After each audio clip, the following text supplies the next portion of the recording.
जय हिंद बच्चों। ये लाइट सीरीज का फोर्थ पार्ट है। इससे पहले हम लोग ऑलरेडी 3 पार्ट डिस्कस कर चुके हैं, जिसमें हमने कनकेव मिरर के डायग्राम्स, कन्वेक्स मिरर के डायग्राम्स, इन सारी टॉपिक्स को जो इंपॉर्टेंट पार्ट्स थे उनको कवर कर लिया है। आज हम लोग इसके आगे शुरू करेंगे।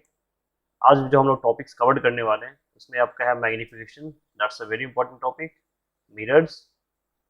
उसके बाद हम लोग रिफ्रैक्शन शुरू करेंगे आज, लॉ ऑफ रिफ्रैक्शन देखेंगे और रिफ्रैक्टिव इंडेक्स। ये सारे टॉपिक्स अपने आप में बहुत ही इंपॉर्टेंट टॉपिक्स हैं। तो चलिए बिना टाइम गवाए हुए हम लोग लेक्चर शुरू करते हैं। सबसे पहले हम लोग बात करते हैं मैग्नीफिकेशन की। तो मैग्नीफिकेशन होता है क्या है? यहाँ जैसे देखिए, it is the ratio of height of the image to the height of the object. यहाँ पे एक शॉर्ट्स में दिखाया गया है एच आई क्या है यहाँ पे? Height of the image and height of the jet. तो इस डिफिनेशन से क्या क्लियर हो रहा है कि मैग्नीफिकेशन क्या है? हाइट का रेशियो, किसका? ऑब्जेक्ट और इमेज का। मीन्स अगर जैसे कोई भी स्फेरिकल मिरर, फॉर एग्जांपल हम लोग अगर कनकेव मिरर ही ले लें, तो कनकेव मिरर में अगर हमारा ऑब्जेक्ट यहाँ होता था, ठीक है, और सपोज इसका इमेज यहाँ बन रहा है, तो ये जो है इसको क्या बोलेंगे? Height of object. This is height of object and this is height of image. तो मैग्निफिकेशन आपको क्या बता रहा है? हाइट ऑफ ऑब्जेक्ट, इसका इससे कंपैरिजन, कि अगर हम लोग ऑब्जेक्ट्स मीन्स अगर किसी भी स्फेरिकल मिरर से रिफ्लेक्शंस के बाद जो ऑब्जेक्ट बना, तो आखिर ऑब्जेक्ट की तुलना में इमेज जो है वो कितना बड़ा है, कितना छोटा है। तो ये जो मैग्निफिकेशन का मतलब होता है, मैग्नीफाइड वर्ड से बना है, या तो इनलार्ज होना या डिमिनिश्ड होना, मतलब कितना बड़ा बना या कितना छोटा बना। तो ये चीज कौन क्लियर करके देता है हमें? Magnification. That is the reason, this is the simplest formula. H I by H O means height of image by height of object. और ये हमें न्यूमेरिकल्स में काफी यूज करना है, so note down that formula.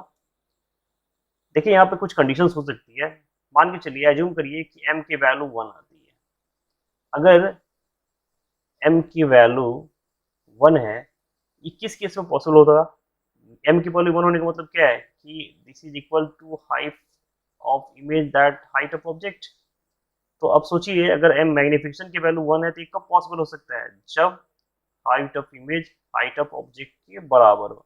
और ये कंडीशंस अगर आप लोग को याद हो, तो ये कंडीशन होती थी कब? जब सेंटर ऑफ कर्वेचर पे ऑब्जेक्ट होता था। वो एक सर्टेन कंडीशन है जिसमें जो हाइट होता था, ये देखिए ऑब्जेक्ट का और इमेज का, ये दोनों आपस में बिल्कुल सेम पॉइंट्स पे बनते थे, बट इन्वर्टेड बनते थे, अपोजिट डायरेक्शन में बनते थे और सेम साइज का बनता था। यानी कि अगर m की वैल्यू 1 हो तो आप सीधा याद रख सकते हो कि उसमें हाइट ऑफ इमेज और हाइट ऑफ ऑब्जेक्ट बराबर होता है। और दैट उस कंडीशन में क्या है? ऑब्जेक्ट आपका कहाँ प्लेस था? सेंटर ऑफ कर्वेचर पे। और इमेज भी आपका सेंटर ऑफ कर्वेचर पे ही बनता है, बट अपोजिट डायरेक्शन में बनता है। This is the one condition if m equal to 1। अगर m की वैल्यू 1 से ज्यादा है, सेकंड कंडीशन में अगर m की वैल्यू 1 से ग्रेटर है, इस कंडीशंस में क्या है कि मैग्निफिकेशन 1 से ज्यादा है ना, सपोज ऑब्जेक्ट कहीं भी प्लेस है, यहाँ पर फोकस और सेंटर ऑफ कर्वेचर भी जो प्लेस किया गया है, तो इस केस में ऑब्जेक्ट इमेज जो है ना वो हमेशा इनलार्ज होता है। यानी कि ऑब्जेक्ट से क्या होगा? लार्ज होगा। क्या? इमेज हमेशा इनलार्ज बनता है। यानी कि m की अगर मैग्निफिकेशन की वैल्यू ग्रेटर देन 1 हो तो ऑब्जेक्ट हमेशा इनलार्ज बनेगा। यानी कि एग्जामिनेशन पॉइंट ऑफ व्यू से ये सारे पॉइंट्स आप लोग को याद रखने हैं। कभी भी सर्टेन कंडीशंस में किसी MCQ में पूछा जाता है कि इफ m की वैल्यू 1 हो तो इसका मतलब क्या है? हाइट ऑफ इमेज और हाइट ऑफ ऑब्जेक्ट बराबर है। इफ m की वैल्यू 1 है तो इस केस में क्या हुआ? Height of image is always greater than height of object. That means the image is in large, means larger than the object बनता है। वॉट इट सेम इसका रिवर्स, अगर m की वैल्यू 1 से छोटी हो जाए, मैग्निफिकेशन अगर 1 से कम हो, तो इस केस में क्या होगा? जो इमेज होगा वो कैसा बनेगा? डिमिनिश्ड बनेगा, स्मॉलर बनेगा। किससे? ऑब्जेक्ट से। ऑब्जेक्ट से कैसा होगा? छोटा होगा। देखिए यहाँ पे ये सेंटर ऑफ कर्वेचर के पीछे कहीं ऑब्जेक्ट प्लेस है, यहाँ पे ऑब्जेक्ट का साइज और यहाँ पे ऑब्जेक्ट का साइज, इमेज का साइज जो है ऑब्जेक्ट की तुलना में काफी छोटा है, मीन्स डिमिनिश्ड है। तो ये कब पॉसिबल होगा? जब m की वैल्यू 1 से छोटी हो। यानी कि मैग्निफिकेशन की वैल्यू अगर 1 से छोटी हो तो ऑब्जेक्ट हमेशा छोटा बनेगा, सॉरी इमेज, और अगर 1 से ज्यादा हो तो इमेज हमेशा इनलार्ज बनेगा। तो ये 3 कंडीशंस है जो आपको याद रखने हैं। फर्स्ट क्या है कि अगर m की वैल्यू 1 हो तो ऑब्जेक्ट साइज और इमेज साइज क्या होगा, इक्वल होगा। सेकेंड कंडीशन क्या है, अगर m की वैल्यू ग्रेटर देन 1 हो तो वहां पे क्या होता है, साइज ऑफ ऑब्जेक्ट छोटा होता है, किससे, इमेज ऑफ ऑब्जेक्ट से, यानी कि इमेज ऑफ ऑब्जेक्ट बड़ा होगा। और थर्ड कंडीशन क्या है, अगर m की वैल्यू लेस देन 1 हो तो वहां पे क्या है, साइज ऑफ ऑब्जेक्ट बड़ा होता है, किससे, इमेज से, image of object से। These are the three certain conditions. Kindly note it down that this is a very important for examination point of view. Next topic, अब हम लोग बात करते हैं साइन कन्वेंशन की। जैसे मैंने आपको देखिए मिरर वाले केस में बताया था कि साइन कन्वेंशन चाहे लेंस आएगा, चाहे मिरर आएगा, चाहे मैग्निफिकेशन आएगा, always are the same. Again here ये देखिए हम लोग जो ऊपर वाला हिस्सा है जिसको वो आपको क्या लेना है, पॉजिटिव, यानी कि जो सेंटर प्रिंसिपल एक्सिस से जो ऊपर रहेगा ऑब्जेक्ट अगर प्लेस्ड है तो हमेशा पॉजिटिव होगा, चाहे कनकेव हो या कॉन्वेक्स हो, दीज आर ऑलवेज पॉजिटिव। और अगर सेम इसका उल्टा होगा तो क्या होगा, निगेटिव होगा। ये हमेशा कैसा लेना है आपको, निगेटिव लेना है, ये पॉजिटिव ये निगेटिव। अब देखिए साइन कन्वेंशन में इसमें आप क्लियर रख सकते हैं, अगर ऑब्जेक्ट आपका फ्रंट ऑफ द मिरर बना है, ठीक है, तो फोकल लेंथ भी इस केस में क्या होगा आपका, फ्रंट ऑफ मिरर केस में निगेटिव, ऑब्जेक्ट का डिस्टेंस भी कैसा होगा, निगेटिव, नहीं। और इमेज तो डिपेंड करेगा कहाँ बनता है, तो यही लिखा है, अगर साइन कन्वेंशन में ऑब्जेक्ट इमेज क्या है, फ्रंट ऑफ द मिरर हो तो हमेशा कैसा होगा, निगेटिव होगा। और अगर बिहाइंड द मिरर अगर इस साइड बनेगा कहीं, इस साइड होगा तो क्या होगा, पॉजिटिव, क्योंकि इस साइड का मतलब क्या है, लेफ्ट टू राइट आ रहा है ना, और राइट टू लेफ्ट, हमको फिर से वही ध्यान रखना है, अगर लेफ्ट टू लेफ्ट और राइट ऑब्जेक्ट प्लेस्ड है तो they are taken as a positive, right to left है तो नेगेटिव। सेम एज इमेज हाइट की तरह भी, अगर हाइट ऊपर ऑब्जेक्ट का है तो दिस शुड बी पॉजिटिव, अगर नेगेटिव है तो नेगेटिव, नीचे है तो नेगेटिव, तो वही आपको ध्यान रखना है, इधर कुछ भी आएगा तो नेगेटिव और इधर पॉजिटिव, लेफ्ट टू राइट हमेशा क्या होगा, पॉजिटिव, और राइट टू लेफ्ट हमेशा निगेटिव लेना है। सेम एज अपवर्ड हमेशा पॉजिटिव और नीचे हमेशा निगेटिव, बस यही ध्यान रखना है आप लोग को। अब देखिए यहाँ पे जो एम था मैग्निफिकेशन का, sign of M tell us the about size and orientation of the image, यानी कि मैग्निफिकेशन की वैल्यू जो है वो क्या आपको साइज भी बता रही है, साथ में ओरिएंटेशन भी बता रही है। ओरिएंटेशन ऑफ द इमेज का मतलब हो गया कि वो कैसे प्लेस्ड है, कैसे ओरिएंटेड है, ऊपर है, नीचे है, इन्वर्टेड है, रियल इरेक्ट है, ये सारी चीजें हमको क्लियर देती है। दैट इज द क्लियर कि object height and image height से हम लोग क्या निकाल सकते हैं, मैग्निफिकेशन निकाल सकते हैं। बट अब सोचिए कि अगर हमको हाइट दिया ही ना हो, हमको सिर्फ पता हो कि इमेज और ऑब्जेक्ट का डिस्टेंस कितना है, तो इस केस में हम मैग्निफिकेशन कैसे फाइंड आउट करेंगे, क्योंकि जरूरी तो नहीं है कि आपको हमेशा साइज देता ही ऑब्जेक्ट का, अगर आपको सिर्फ डिस्टेंस पता हो तो उस केस में हमारे पास एक और फॉर्मूला है। एक और फॉर्मूला क्या होता है, m is equal to minus V by U, यानी कि मैग्निफिकेशन का एक और फॉर्मूला रिलेशन है हमारे पास, m is equal to minus V by U. और इससे पहले हमने क्या रिलेशन देखा था, m equal to H I by H O, height of image by height of object. तो देखिए यहाँ से आप लोग रिलेशन निकाल सकते हैं।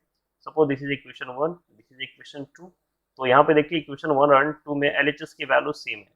एलएचएस क्या है आपका, सेम है, तो जब एलएचएस सेम होगा तो आरएचएस भी सेम कर सकते हैं ना, आरएचएस भी सेम कर सकते हैं। तो यहाँ पे क्या लिख सकते हैं, H I by H O, this is equal to what, minus V by, यानी कि height of image by height of object किसके बराबर होता है, minus distance of the image by distance of the object. इसको मैं अगर लिख दूं तो यहाँ पे क्या है, this is equal to height of image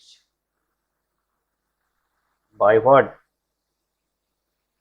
height of object, नहीं, and this should be equal to what, minus distance of image by what, distance of object.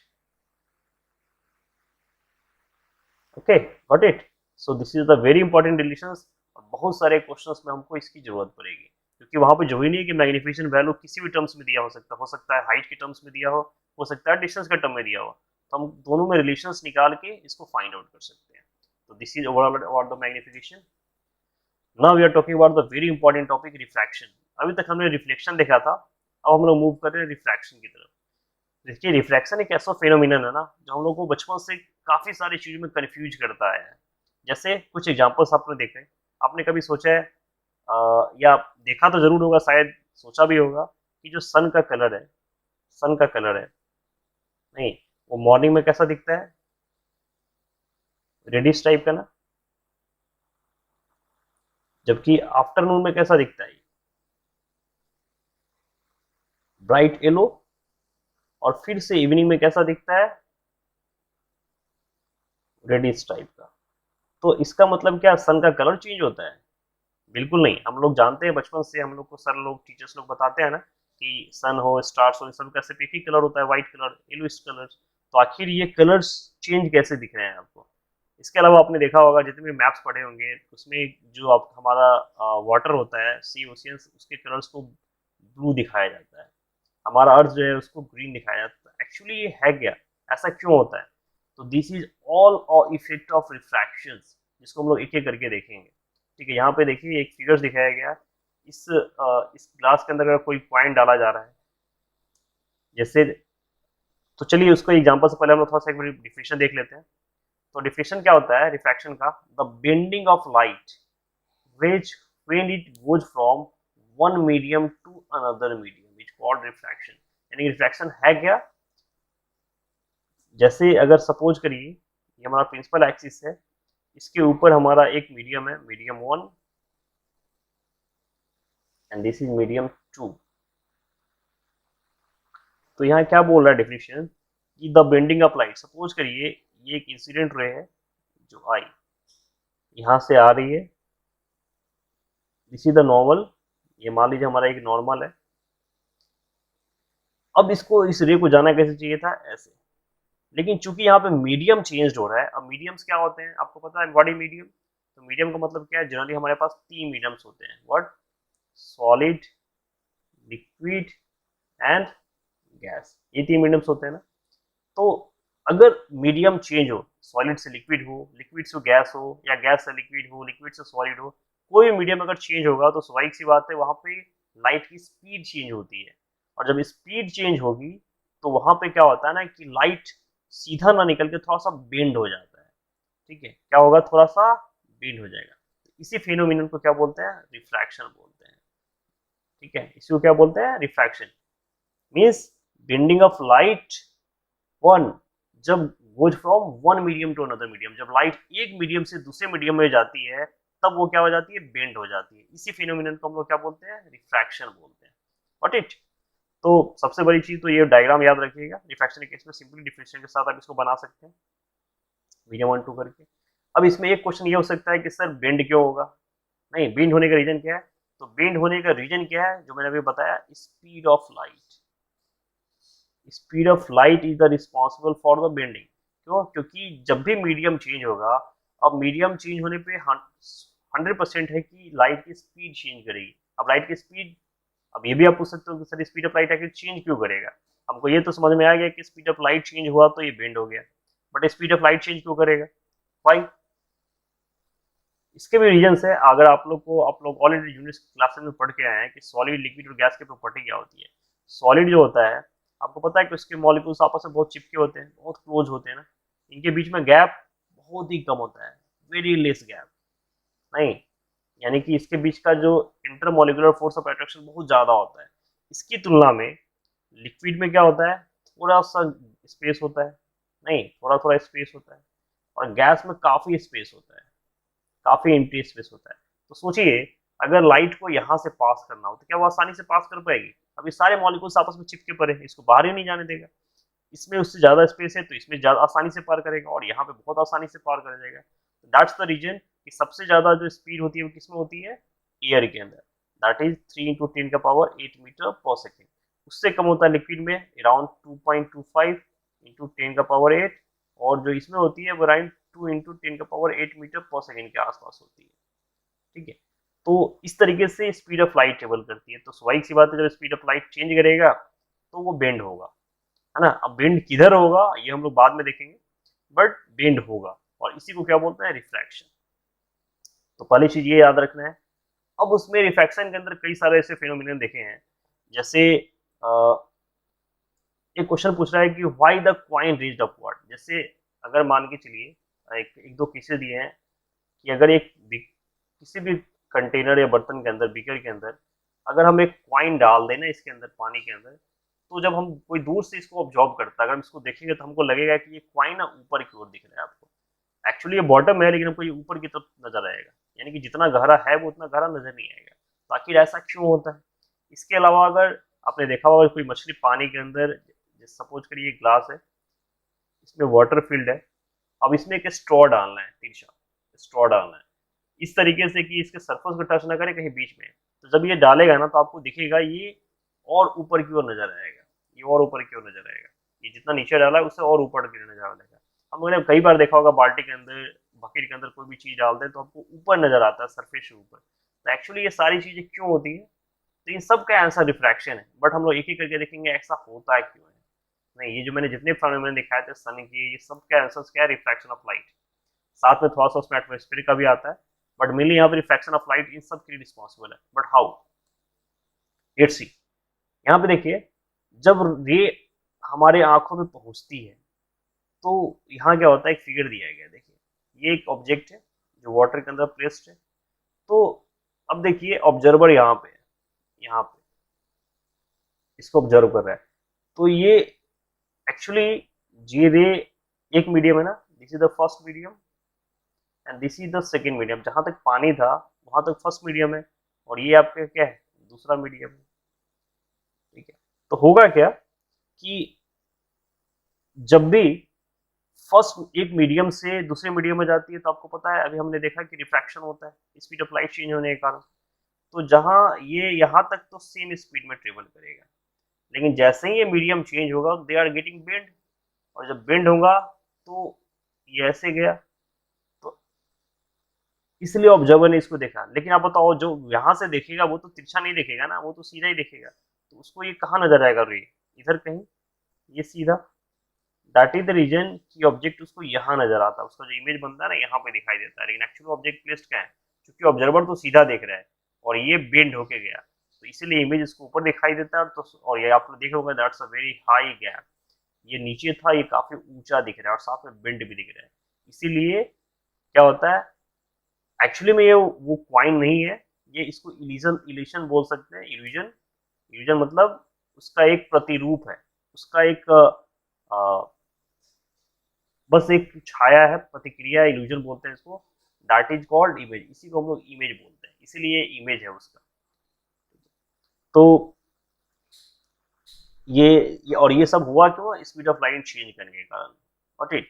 तो इससे पहले हम लोग इसको और बेटर समझने के लिए ना हम लोग कुछ केसेस पढ़ लेते हैं। जैसे क्या होता है, जब हम लोग मीडियम की बात करें तो मीडियम तीन हमने देखा है, और सॉलिड, लिक्विड और गैस।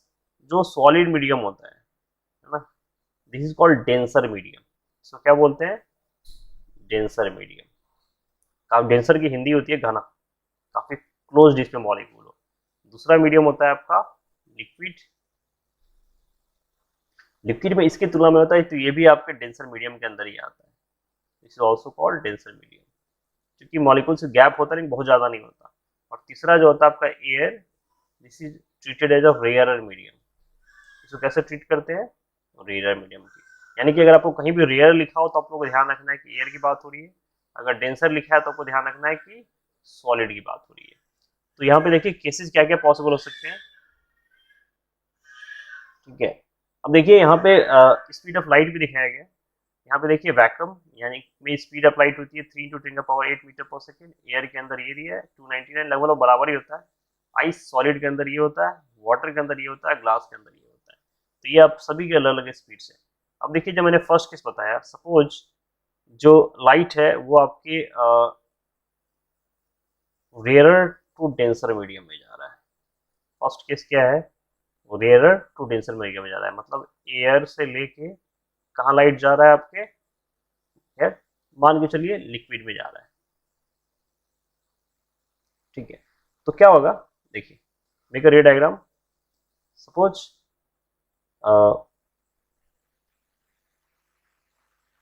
ये हमारा लिक्विड है, this is the liquid medium. ये मीडियम 2 है आपका, लिक्विड, और यहाँ से ये जो ऊपर जितने मीडियम्स है, मीडियम 1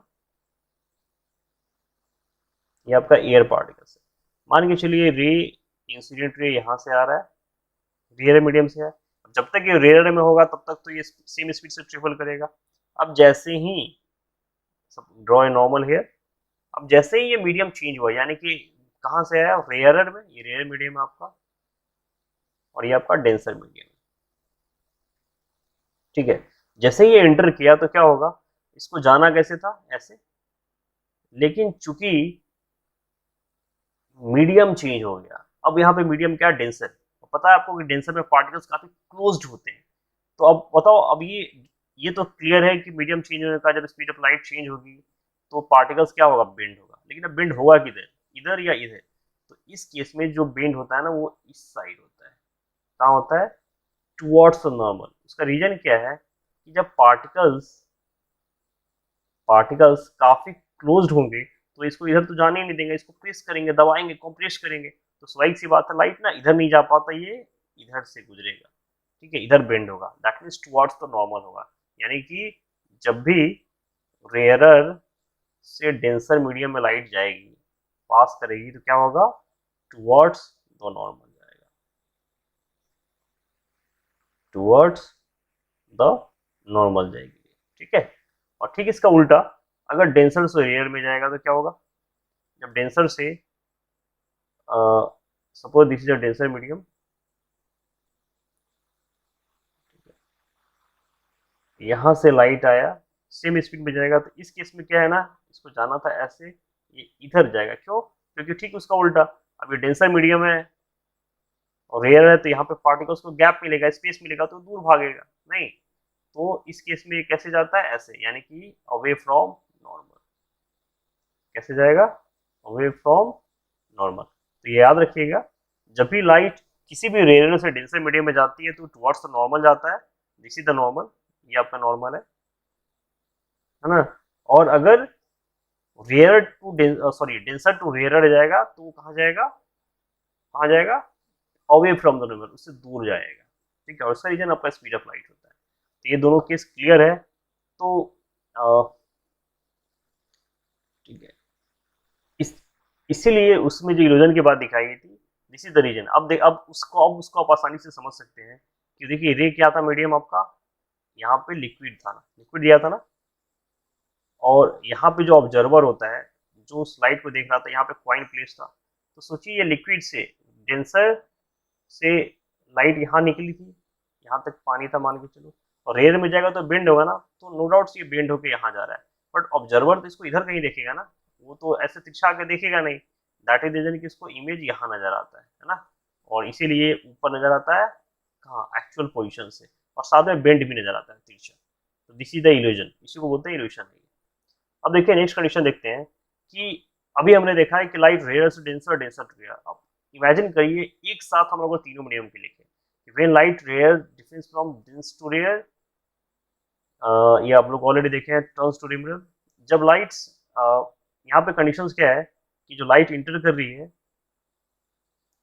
मल्टीपल रिफ्रैक्शंस के, ये जो केस है, this is the case of multiple refractions. Multiple refraction का मतलब क्या हुआ कि आप ऐसा इमेजिन करिए कि लाइट आपका रेयरर टू डेंसर मीडियम में आ रहा है, and again denser to rare में जा रहा है। यानी कि एक ही के अंदर तीन कंडीशन है आपके, पहले रेयर से डेंसर में गया और फिर डेंसर से रेयर में गया, जो ये कंडीशन है। तो देखिए यहाँ पे क्या, this is the incident ray, this is the rare medium, है ना। अब यहाँ पे आपने देखा, देखिए ये मैंने दिखाया ना, ये रेस को इसको सीधा जाना चाहिए था। अगर हम इसको आगे लेके जाऊं तो ये सीधा इंसिडेंट रे ऐसे पास करता, ठीक है। बट ये एक्चुअली रेडियस से डेंसर में गया तो क्लोज होगा, तो इसलिए आया कहाँ से, यहाँ से नॉर्मल के टुवर्ड्स चला गया। तो दिस इज व्हाट, अगर इसको मैं बोलूं, this is angle of incidence and this is what, angle of refraction. इसी को रिफ्रैक्टेड रे बोलते हैं। अब ये जब तक ये सेम मीडियम है, नहीं ये सेम मीडियम है तब तक तो सेम स्पीड से चलेगा यहाँ तक, ये फैक्टर में। यहाँ पे एक और नॉर्मल बनाइए। अब देखिए यहाँ से फिर ये डेंसर से रेयर में जा रहा है, तो ये कहाँ जाएगा, इसको जाना ऐसे ही था लेकिन ये अवे फ्रॉम नॉर्मल जाएगा ना, तो ये यहाँ चला गया। तो चूंकि यहाँ पे अब डबल रिफ्रैक्शन हो रहा है तो इसको रिफ्रैक्टेड रे नहीं बोलते, इसके लिए एक नया नेम आता है इमर्जेंट रे। यानी कि इमर्जेंट रे क्या है, जब रिफ्रैक्टेड रे का भी रिफ्रैक्शन हो रहा है तब इसको बोलते हैं इमर्जेंट रे। ओके, और इस केस में देखिए ये स्टार्टिंग में जो इंसिडेंट रे है और इमर्जेंट रे है, इसमें एक रिलेशन होता है। क्या होता है कि जो इंसिडेंट रे है और इमर्जेंट रे ना हमेशा पैरेलल होते हैं। यहाँ पे जो रे बनाना, इंसिडेंट रे जो फर्स्ट आ रहा था और इमर्जेंट रे हमेशा क्या होते हैं, पैरेलल होते हैं। पैरेलल होता है किसके, इमर्जेंट रे के। ठीक है, और इसके बीच में जो एंगल बनेगा दिस इज कॉल्ड, इसको आई से डिनोट करते हैं, ई से, sorry, this is called angle of emergence. क्या बोलेंगे इसको, एंगल ऑफ इमर्जेंस। ठीक है, इसको एंगल ऑफ इमरजेंसी बोलेंगे। और यहाँ पे अगर आपको इमर्जेंट रे को डिफाइन करना हो तो कैसे करोगे, इमर्जेंट रे क्या है, द परपेंडिकुलर, आप ऐसे बोल सकते हो कि the perpendicular distance between what, incident ray and emergent रे।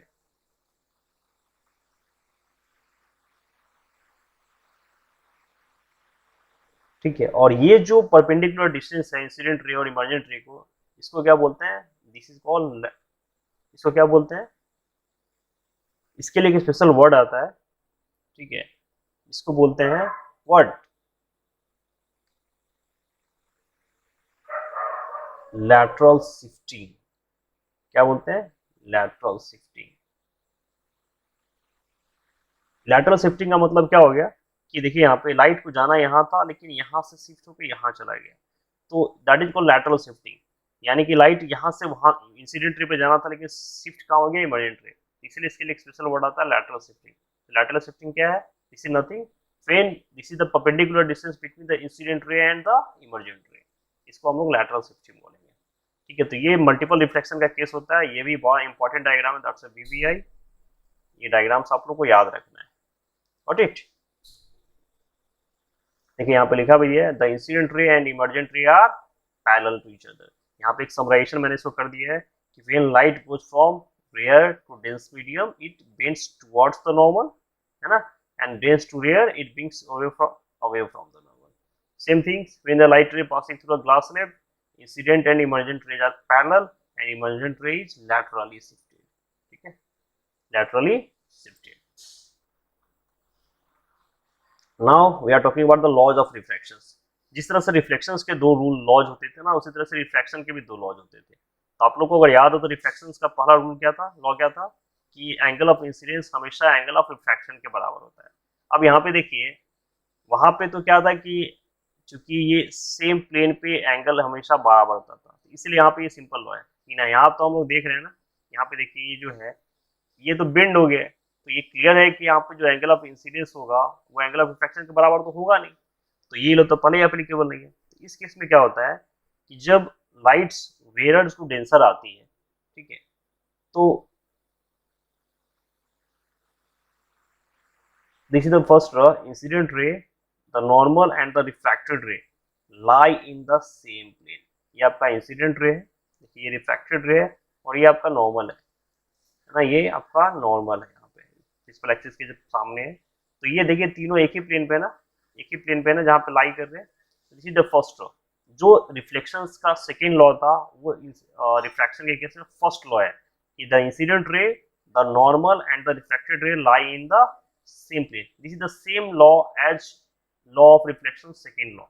ठीक है, उसी की तरह से फर्स्ट लॉ है ना। तो अगर उसका सेकेंड लॉ याद है तो आपको फर्स्ट लॉ भी याद होगा। अब सेकेंड लॉ क्या है इसका, कि angle of incidence and angle of refractions, उसके बीच में एक रिलेशन होता है। क्योंकि यहाँ पर एंगल ऑफ आई आर के बराबर तो होती ही नहीं है, लेकिन चूंकि अगर इसको फाइंड आउट करना है तो कोई ना कोई रिलेशन तो निकालना पड़ेगा ना। तो यहाँ पे रिलेशन क्या आता है कि आई बाई आर की जो वैल्यू है वो V1 बाई V2 के बराबर होती है। यानी कि यहाँ पे आई क्या है, आई क्या है, this is the I, R क्या एंगल ऑफ रिफ्रैक्शन, तो ये किसके बराबर होता है, V1। यानी कि V1 क्या है यहाँ पे, speed of light in medium 1, ठीक है, और speed of light in medium 1, और ये क्या है, speed of light in medium 2, this is the v2, है ना। v1 क्या है, speed of light in medium 1 medium में, और ये क्या है, मीडियम 2, स्पीड ऑफ लाइट की है ये। यानी कि आई और आर की जो वैल्यू है, इंसिडेंट रे और रिफ्रैक्टेड रे की जो वैल्यू है, किसके बराबर है, speed of light in medium 1 divided by speed of light in medium 2। और इसको एंगल को इक्वल करने के लिए ये डायरेक्टली इक्वल नहीं हो पा रहे थे, जिसके लिए एक और रूल्स दिया गया है इसी में कि द रेशियो, ये भी आपको बहुत इंपॉर्टेंट, इसको याद रखना, the ratio of sine of angle, sine मतलब वो जो हम लोग ट्रिग्नोमेट्री में यूज करते हैं साइन थीटा, उसकी बात हो रही है, sine of angle of incidence to the angle of refraction, यानी कि जो उसका रेशियो बराबर होता है एंगल का, किसका, देखिए यहाँ पे sine I by sine R की वैल्यू किसके बराबर होती है, v1 बाई v2 की, ठीक है, v1 बाई v2 की। तो this is the what, second law of refraction, the ratio of sine of angle of incidence is equal to sine of angle of refraction, v1 by v2, ठीक है। This is I, this is R, this is the medium 1, this is the medium 2। अब sign और value आपको ये बस ये आपको ये कुछ वैल्यू याद रखनी है साइन थीटा की। जनरली अगर न्यूमेरिकल्स में आपको कुछ कॉम्प्लिकेशंस वैल्यू देगा तो आपको ये वैल्यू पुट दिया रहेगा, बट जनरली जब साइन थीटा की जब 0 की वैल्यू होती है तो साइन 0 0 होता है, 30 पे साइन की वैल्यू 1/2 होती है, 45 जब होता है तो इसकी वैल्यू 1/√2 होती है, ठीक है। साइन 60 जो वैल्यू होती है that is equal to what, √3/2, और साइन 90 की वैल्यू 1 होती है। तो बस इतनी वैल्यू आप लोग याद रख सकते हैं अगर आपको मेमोराइज करना हो तो दो लॉज क्या क्या थे, फर्स्ट लॉ था एंगल ऑफ व्हाट, इंसिडेंस या इंसिडेंट रे, नॉर्मल और रिफ्रैक्टेड रे सब एक ही प्लेन पे होते हैं, और सेकंड है तो ratio of sine of angle of incidence is equal to sine of angle of refraction, sine I by sine R की वैल्यू किसके बराबर होती है, v1 बाई v2 की। और यहाँ पे v1 क्या है, speed of light in medium 1, और v2 क्या है, speed of light in medium 2, यानी कि यहाँ पे जो लाइट की स्पीड चेंज हो रही है ना, उस दोनों लाइट की स्पीड का कंपैरिजन किया गया है।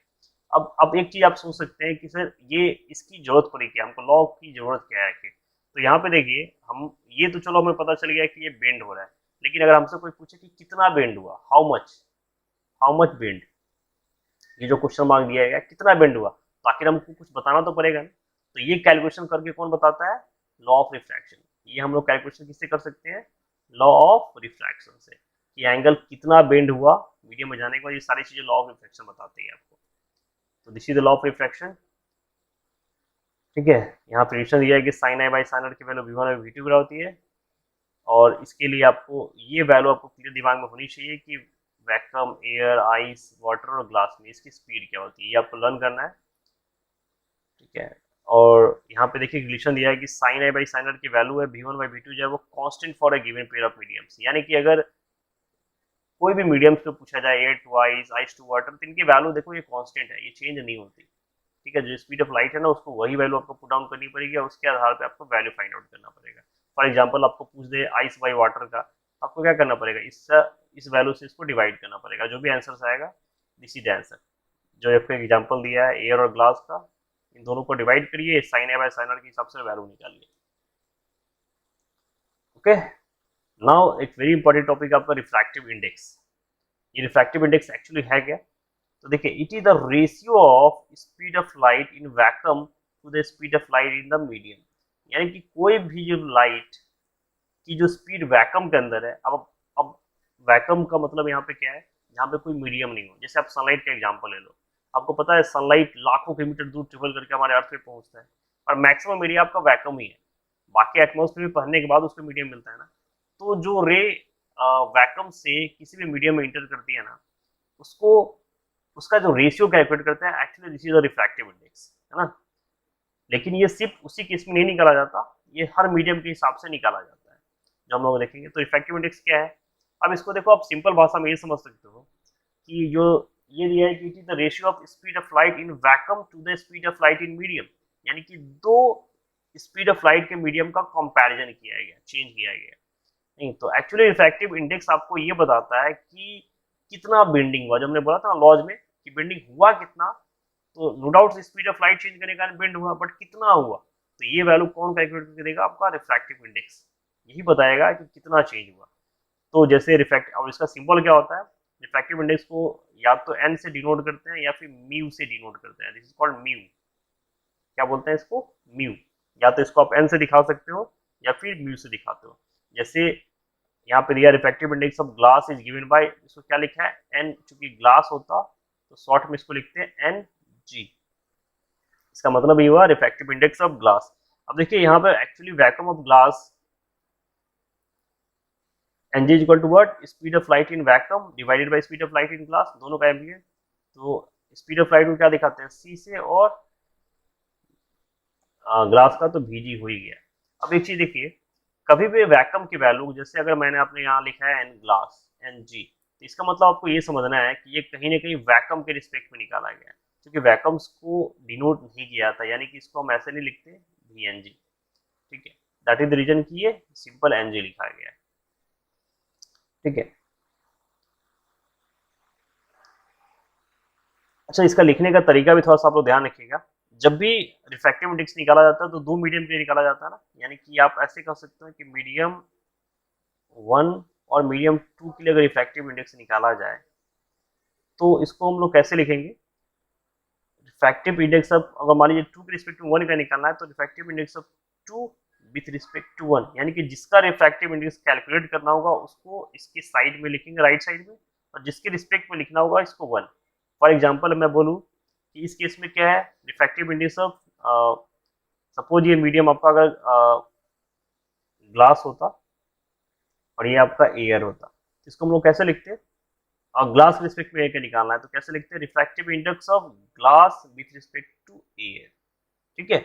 इस तरीके से इसको सिंबलाइज करके लिखेंगे, या आप इसको ऐसे बोल सकते हो एन टू 1, यानी कि इसका मतलब क्या हुआ, refractive index of 2 with respect to medium 1।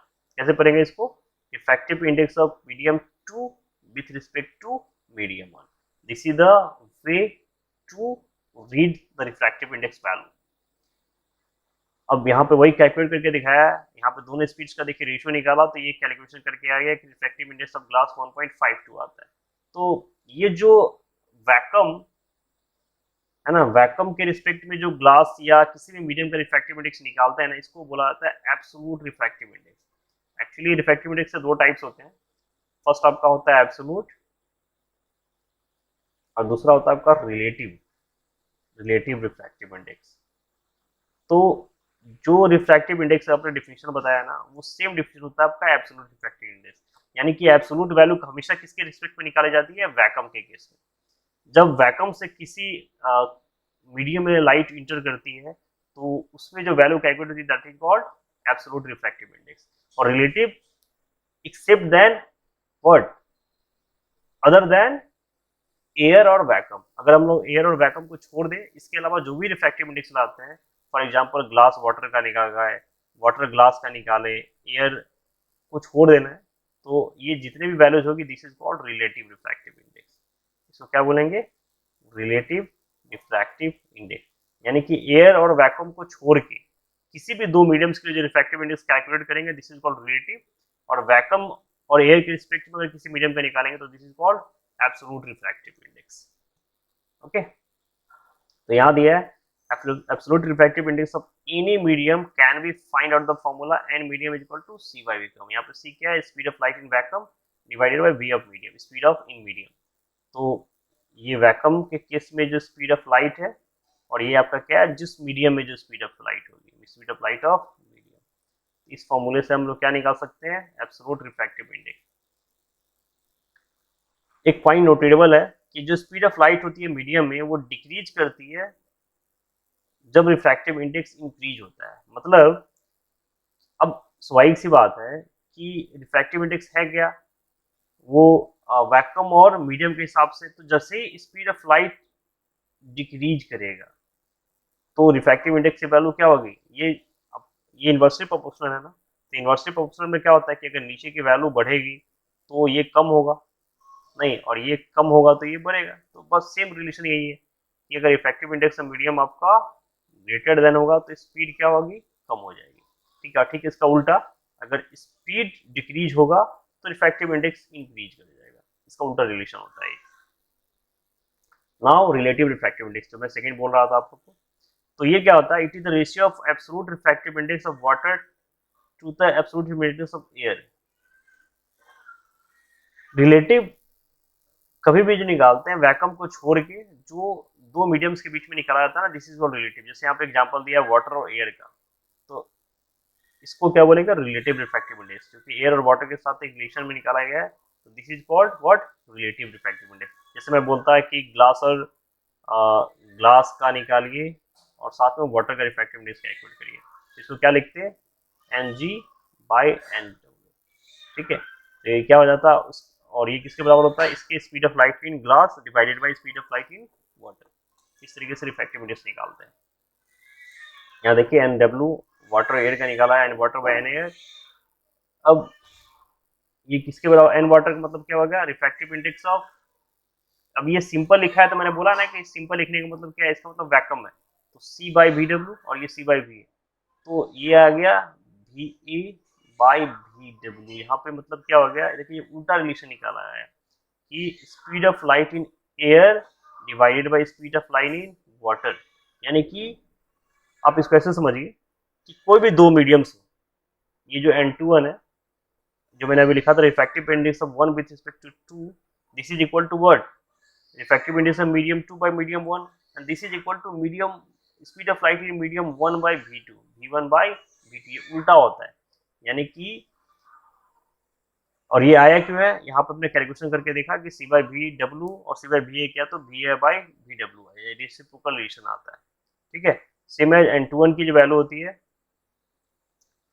इस केस में V1 की वैल्यू क्या होगी, ग्रेटर देन होगी। तो अगर आप इसको ऐसे याद रखोगे कि अगर Vm, अगर मीडियम 1 की स्पीड की वैल्यू अगर 2 से ज़्यादा हो, तो मीडियम कैसा होता है, डेंसर होता है। वो इस तभी पॉसिबल हो सकता है जब मीडियम डेंसर हो, ठीक है। और अगर V2 की वैल्यू V1 से ज़्यादा हो तो मीडियम कैसा होगा, रेयरर होगा। तो इस केस में हम क्या लिख सकते हो, ये कि N21 की जो वैल्यू है वो NV2 बाई N1 यानी कि ग्रेटर देन 1 होगी हमेशा, तब वो डेंसर होगा। सॉरी, सिमिलरली अगर वो लेस देन होगा तो रेयर होगा, यानी कि अगर वैल्यू ग्रेटर देन 1 है तो डेंसर और लेस देन 1 है तो रेयर, ये याद रखना है, ठीक है। तो एक क्वेश्चन करते हैं इसके ऊपर, रिफ्रैक्टिव इंडेक्स के ऊपर, क्योंकि इससे काफी न्यूमेरिकल्स कैरी होते हैं। कि रिफ्रैक्टिव इंडेक्स ऑफ ग्लास दिया हुआ है and water with respect to air are 3/2। यहाँ पे क्या दिया हुआ है, रिफ्रैक्टिव इंडेक्स किसका दिया हुआ है, ग्लास एंड वाटर का, कितना 3/2 एंड 4/3, ठीक है। अब पूछ रहा है speed of the light in the glass is this, तो find the speed of the light in. तो यहाँ पे देखिए एन जी की वैल्यू दी है ना, रिफ्रैक्टिव इंडेक्स ऑफ ग्लास क्या दिया हुआ है 3/2, और रिफ्रैक्टिव इंडेक्स ऑफ वाटर कितना दिया हुआ है 4/3। स्पीड दे दिया हुआ है आपका what 2 into 10⁸ metre per second. तभी हमने क्या देखा था कि आपको निकालना है क्या, speed of light in water. तो speed of white light in water क्या होगा, speed of light in vacuum, चूंकि ये यहाँ कुछ नहीं है तो इसका मतलब वैक्यूम है, नहीं, speed of light in vacuum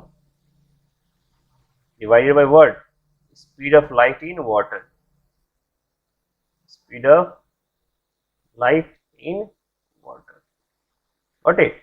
और ये वैल्यू ऑलरेडी दी हुई है 4/3, तो किसके बराबर होगा, speed of light in vacuum तो सेम कांस्टेंट होती है 3 × 10⁻², और इसका ऑलरेडी हमें निकालना है वी डब्ल्यू, तो हम निकाल ही सकते हैं। वी डब्ल्यू को क्रॉस मल्टीप्लिकेशन करिए तो क्या हो जाएगा 3 × 10⁸ into 3 divided by 4, this is equal to 2.25 into 10⁸ metre per second.